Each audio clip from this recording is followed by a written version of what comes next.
Et bonjour à tous et bienvenue sur Vision Crypto en ce 14 septembre 2024.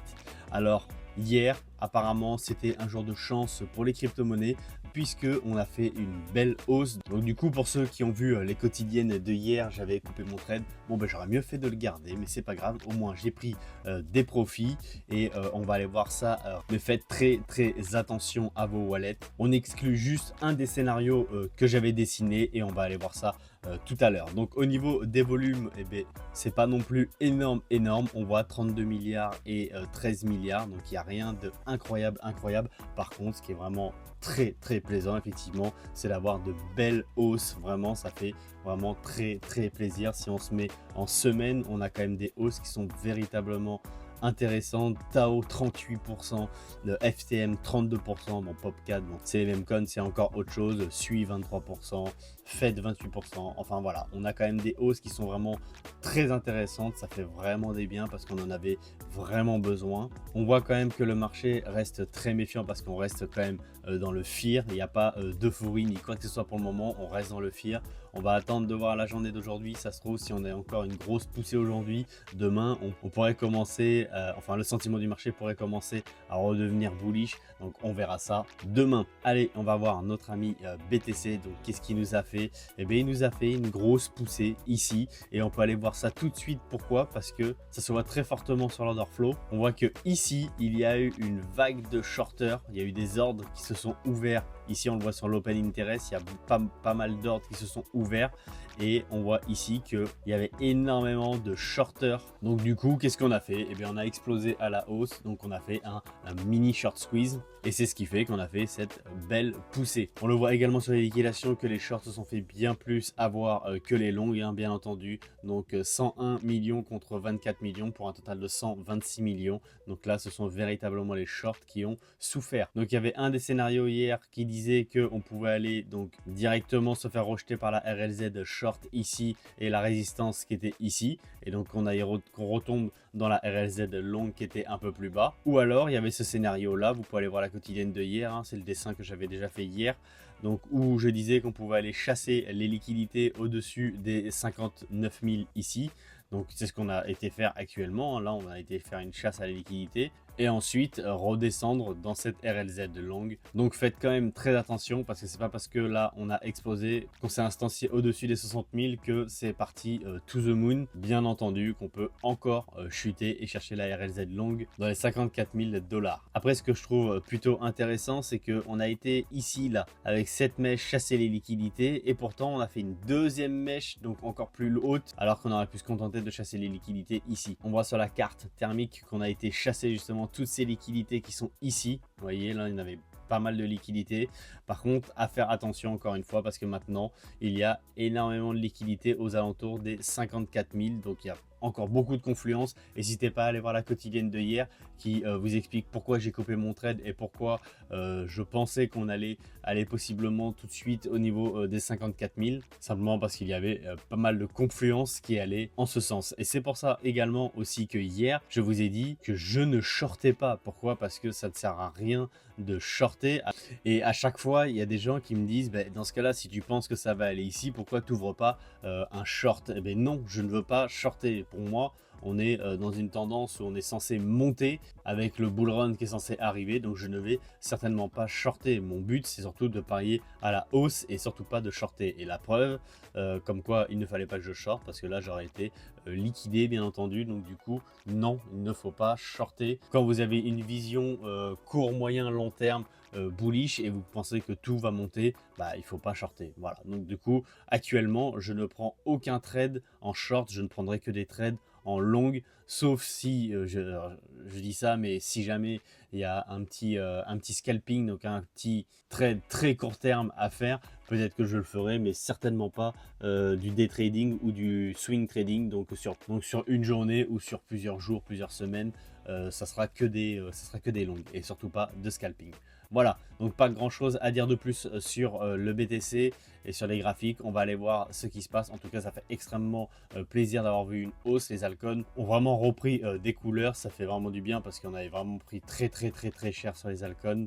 Et on voit d'ailleurs sur le total market cap, j'avais matérialisé ici cette résistance. On voit qu'on a buté dedans. On va zoomer un petit peu, qu'on a buté dedans ici, qu'on l'a percé ici, pullback, et qu'on est reparti très fortement. Donc ça, c'est vraiment très bullish, et on voit que pour le moment, on a toujours ce beau W qui est en train de se dessiner, et donc possiblement, on va revenir ici dans cette RLZ short, et on va possiblement revenir sur cette résistance, et le but sera de casser cette résistance, ce qui va probablement être très difficile. Je pense pas qu'on la casse en une fois, je pense plutôt qu'on va encore buter dedans et possiblement la casser dans quelques semaines. On va sur les nouvelles, donc ça, quelque chose qui est extrêmement bullish, et quand je dis bullish là, c'est vraiment quand je dis qu'on est dans la continuité des nouvelles bullish, on est vraiment bullish. Ça, c'est quand même fou parce que donc CryptoBiz, la fièvre des crypto-monnaies s'empare des gestionnaires de patrimoine. Donc les gestionnaires de patrimoine, il faut savoir qu'ils ont des milliards et des milliards, donc du coup ça c'est vraiment très bullish. Donc selon Matt Hougan, directeur des investissements chez Bitwise, les conseillers en patrimoine adoptent les fonds négociés en bourse Bitcoin à un rythme sans précédent, plus rapidement que n'importe quel ETF précédent de l'histoire. Donc ça, c'est quand même hyper bullish de voir des nouvelles comme ça, parce que là, dans tout ça, on parle vraiment de milliards qui peuvent intégrer la crypto-monnaie. Et un truc qui sera encore plus bullish, c'est que les institutions FOMO pendant le bull run, c'est-à-dire qu'ils aient peur de pas rentrer suffisamment dans le train, et donc ils achètent. Et donc du coup, je pense que si ils se mettent à acheter énormément, il peut y avoir une crise de manque de BTC, et donc du coup, il peut y avoir une telle demande par rapport à une offre que le BTC pourrait exploser véritablement à la hausse. Donc ça, à voir, hein. Mais je pense que quand on a fait la première hausse des 30 000 jusqu'aux 60 000, je pense qu'il y avait une sorte de FOMO des institutions. Il ne faut pas oublier que malgré qu'ils ont beaucoup d'expérience dans la finance traditionnelle, ils sont relativement nouveaux quand même dans le domaine de la crypto-monnaie, et qu'ils sont comme tout le monde, et ils peuvent également FOMO et faire des choses qui sont insensées entre guillemets, ou qui sont pas forcément rationnelles. Enfin bref, en tout cas, on va voir, mais c'est une bonne nouvelle. On attend que tous ces petits milliards rentrent dans le domaine de la crypto-monnaie, ça serait vraiment top. En parlant d'institutions, eh bien, MicroStrategy ajoute 18 300 bitcoins et détient désormais 14,14 milliards de dollars de BTC. Donc vous voyez, MicroStrategy, lui, il a une vision, il continue, il engrange, parce qu'il pense véritablement que le BTC va exploser. Et donc ça, c'est des nouvelles qui sont véritablement bullish également. Pourquoi? Parce que quand d'autres institutions vont regarder que MicroStrategy continue à se gaver de BTC, ils vont penser que le prix du BTC est vraiment cadeau, et que dans tous les cas il y a une belle performance à faire, et donc possiblement acheter également des BTC, et vont se laisser un petit peu influencer. En tout cas, lui, MicroStrategy ne bouge pas de ses rails, il achète, il accumule, et voilà. En tout cas, j'espère que ça payera véritablement pour eux, parce qu'ils sont véritablement précurseurs, et je les félicite très grandement. Il faut savoir également que les investisseurs peuvent ne pas s'exposer directement au BTC, mais indirectement. Je m'explique, ils peuvent très bien acheter des actions MicroStrategy qui, si le BTC explose, les actions de MicroStrategy vont également exploser forcément, et donc ces investisseurs là sont exposés indirectement à BTC, parce que si BTC fait une mauvaise performance, les actions de MicroStrategy risquent de baisser.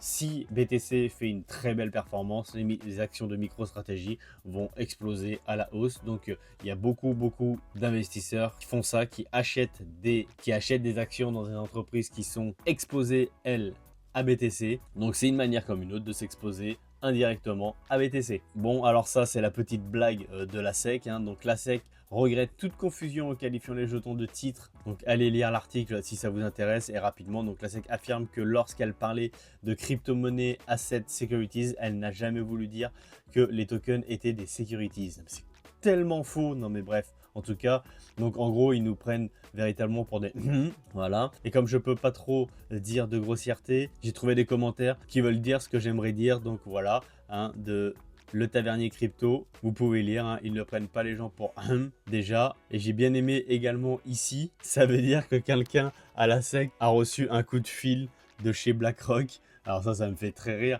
mais en tout cas, faut savoir que c'est possible tout ça. Donc voilà, en tout cas, c'est un retournement de veste monumental. C'est un petit peu abusé, effectivement, ils nous prennent vraiment pour je sais pas quoi. Donc voilà, je ne dirai pas les mots. Allez, on revient sur cette map magnifique. C'était tout pour aujourd'hui. J'espère que la map vous donne le sourire, que vos wallets vont un petit peu mieux.